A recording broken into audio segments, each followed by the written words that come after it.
Manden her bag mig er ikke specielt høj. Faktisk er han 1,79 meter, men han kan hoppe højt. Og med den evne, der har Kadurziani sat flere rekorder i at dunke i basketball. Dermed er han også helt bogstaveligt hoppet ud af fattigdommen. Og nu er han i København for at give sine erfaringer videre. I dag er han 38 år. I spent 20 years doing dunk. Og nu vil Kadurziani hjælpe danske basketspirer til at kunne dunke. Now I will try to teach you how to build wings, how to jump.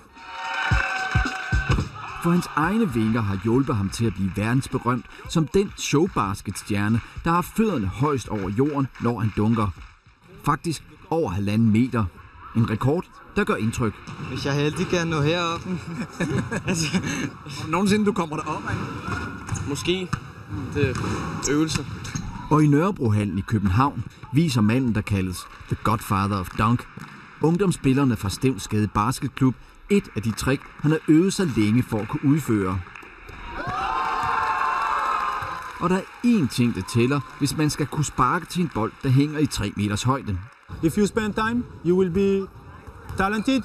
If you waste it, you will be ordinary. And if you spend it very good, you will be a genius.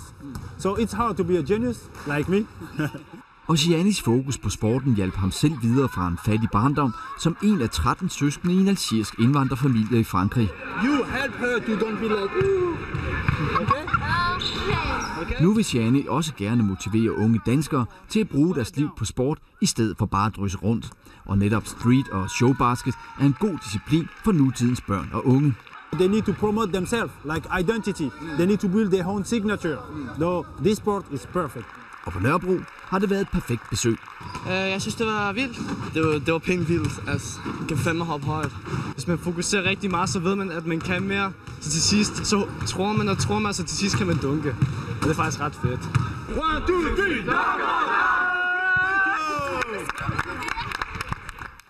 Gianni hjælper også Stevnsgades Basketklub med at få unge fra de socialt belastede områder på Nørrebro engageret i streetbasket.